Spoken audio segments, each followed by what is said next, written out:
Hello everyone, welcome back to another episode of r slash Tales from Tech Support. In today's episode, this is why you always disconnect your tech gear before lightning strikes. Sometimes the simplest solution isn't what you think it is. Before we get started, make sure to subscribe so you will never miss a video. So let's get started. This is why you always disconnect your tech gear before lightning strikes. Hi all. Long-time lurker, first-time poster. I don't work in tech support, but I am my family's go-to tech support guy, so I have a few stories to tell. So, back in January, I installed a Google Mesh system in my parents' home, so they could have better network coverage in their house as the ISP-provided router wasn't powerful enough to cover the entire house. The Mesh system is of the second-gen Google Wi-Fi system, not the newer Nest Wi-Fi stuff. Now, if you don't know how a mesh network is set up, you have one main router and several access points which relays the connection around the house. They all wirelessly connect to each other and provide a stable and reliable connection around the house you set the points up in, as long as you set them up within reasonable range. In our case, we had the main point in my dad's office directly connected to the ISP router and two relays placed in the hallway and in the living room. This system worked perfect and was pretty reliable, up until this story. One morning I wake up to something like 7 or 8 missed calls from my mom.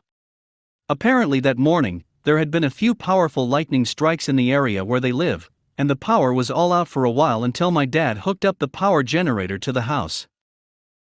However, when they got everything back up and running, they noticed there was no network in the house at all. So I started going through all the usual troubleshooting steps I could before I had to go to work, which wasn't really that much. Check everything's connected properly both on the main router and the mesh system. Check if my dad has a wired connection to his desktop. Check our file server for network connection. And finally reboot absolutely everything. Router, mesh, everything that has to do with the network. Once it all was back up and running again, still nothing. So I started thinking the main line into the entire village that provides the ADSL network for the village could be shot or maybe a base station. So I checked the ISP status page for any eventual line disconnects or errors, which I found none. So I told my parents to just live off cellular connection as much as possible for the day before I headed to work, then we'd look more into it when I got back home. Later that day, I got a call from my mom and was told that apparently, some techs that work for a contractor company our ISP uses just out of nowhere contacted my dad and told him they would come up to their house and replace their main modem as they had apparently seen some irregularities. How the hell they were able to see that, I have no idea, but I had figured earlier that day that the modem probably was shot since I never saw any errors on the ISP status page. So my dad somehow managed to set up the ISP router himself with the correct settings, and the main network went back up. However, it wasn't really working as it should. So, as I said, I installed a Google Mesh system in their house, so they would have proper connection all around the house. However, from that morning, the mesh network didn't work at all. They asked me a few times throughout the week what the issue could be, but the little troubleshooting I was able to do earlier in the week never really told me anything. We checked connections, rebooted. Nothing worked.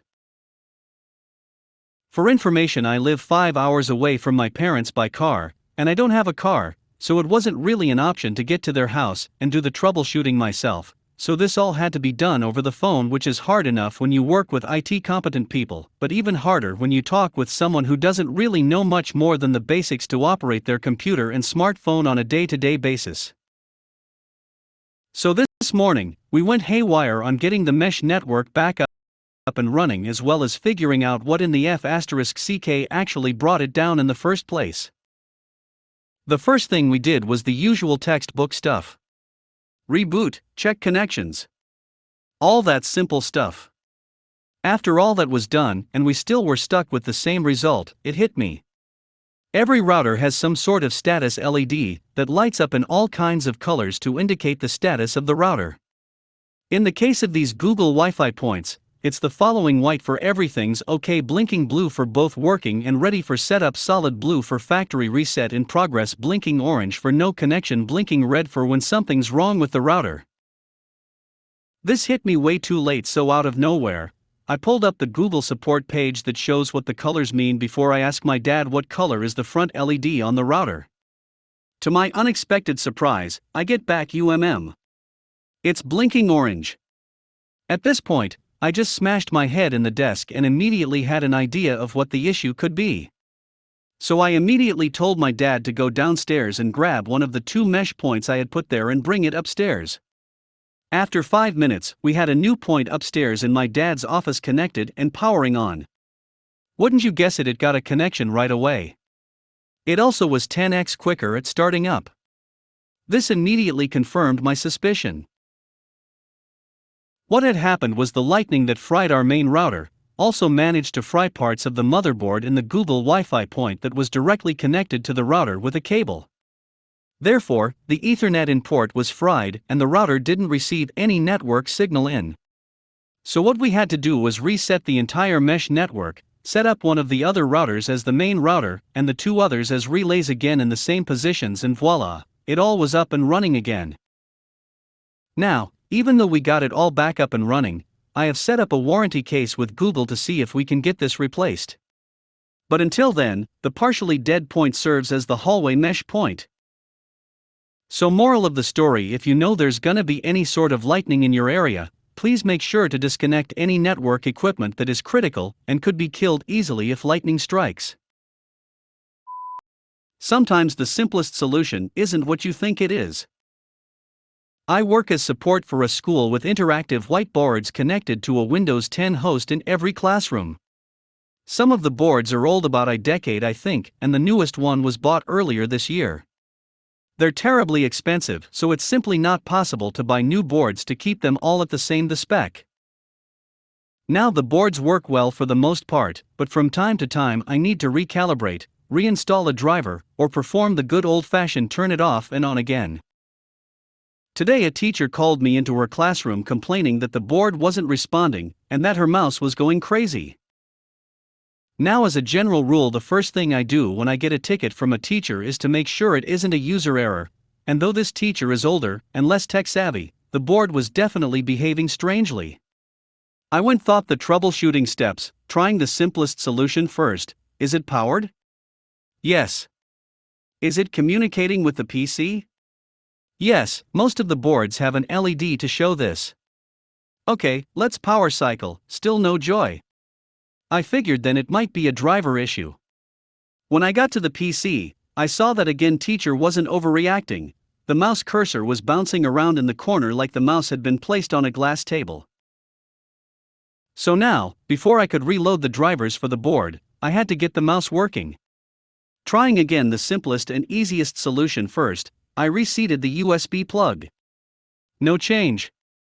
I fetched a spare mouse and plugged it in, still the same. Different USB port? Nope. So drivers then? I reinstalled the mouse drivers, nothing, and the USB hub drivers still the same problem.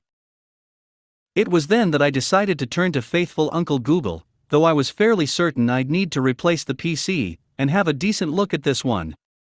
The very first link I clicked said something like this can happen with touch screens, blah blah blah, touching the screen. And I could kick myself. Before even looking up, I knew what I was going to find. The teacher had placed a display board on the ground in front of the class, with the upper corner touching the lower corner of the whiteboard. All this time the mouse was reacting to the interactive whiteboard, and the board was simply registering the touch of the display board. I laughed out loud at myself for taking 10 minutes to solve a 10-second issue, and the teacher and children got a good giggle out of it too.